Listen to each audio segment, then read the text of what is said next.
उद्या अजून काही फॉर्म भरतील आणि काही काँग्रेस आणि भारतीय जनता पक्षाचे लोक आम्हाला अप्रोच करतात.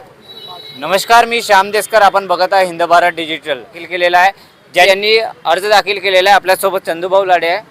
भाऊ, तुम्ही अनेक केसेस आपल्या अंगावरती लावले आहे, निरंतर तुम्ही जनतेच्या सेवेत राहिलेले आहे, काय सांगणार आहात? नाही, महाराष्ट्र नवनिर्माण सेना हा पक्षच आंदोलनकारी पक्ष आहे आणि त्या पक्षाचा नागपूर शहराचं नेतृत्व मी करतो आणि माझ्या नेतृत्वामध्ये नागपूर शहरातील सामान्य जनतेच्यावर जर अन्याय कोणी करत असेल किंवा त्यांच्यावर अन्याय होत असेल त्याला वाचा फोडण्यासाठी आमचा पहिला मार्ग निवेदनाच्या माध्यमातून असतो आणि जर निवेदनातून हात जोडून जर न्याय भेटत नसेल तर शेवटी आम्हाला हात सोडावा लागतो. त्याच्यासाठी आमच्यावर केसेसही लागल्या तरी आम्हाला त्याची तयारी राहते.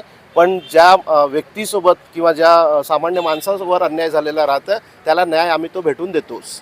गेली अनेक वर्षापासून तुमचे संघर्ष सुरू आहे, आम्ही स्वतः बघून राहिलेलो आहोत. जनतेला तुम्ही काय आवाहन करणार आहे? मी जनतेला हेच आवाहन करतो आहे की मी कोणत्याही पदावर नाही आहे. म्हणजे मी महाराष्ट्र नवनिर्माण सेनेचा शहर अध्यक्ष हेच पद आहे, पण कोणतंही संवैधानिक पद माझ्याकडे नाही आहे. मी कोणताही नगरसेवक, माजी नगरसेवक नाही आहे.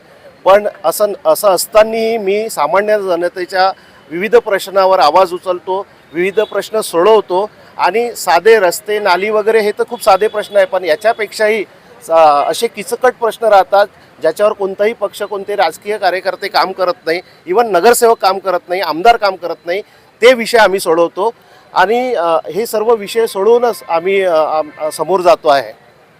झोपलेल्या प्रशासनाला नेहमी जागा करण्याचं काम करताय आणि यानंतर जर तुम्हाला संधी दिली तर तुम्ही कशा पद्धतीने महानगरपालिकात कार्यभार राहणार आहे? नाही, माझं तेच म्हणणं आहे की मी कोणत्याही संवैधानिक पदावर नसतानाही जर मी लोकांना न्याय भेटून देऊ शकतो तर त्याच लोकांचे ज्यांचे मी काम केले आणि मी आतापर्यंत जे काम करत आलो ते काम मी लोकांसमोर घेऊन जाऊन मतदान मागणार आहे आणि त्यांचा मतरूपी आशीर्वाद मी मागतो आहे.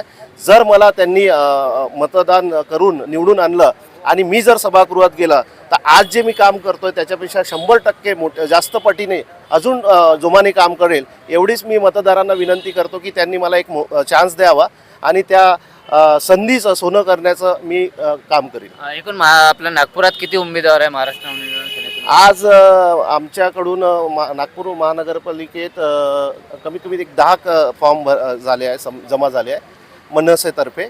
उद्या अजून काही फॉर्म भरतील आणि काही काँग्रेस आणि भारतीय जनता पक्षाचे लोक आम्हाला अप्रोच करते. आताही मला काही लोकांचे फोन आला आहे. मे बी उद्याच्या दिवशी तुम्हाला काही असे चेहरे दिसतील जे भारतीय जनता पक्षाचे आणि काँग्रेसचे चांगले चेहरे आहेत.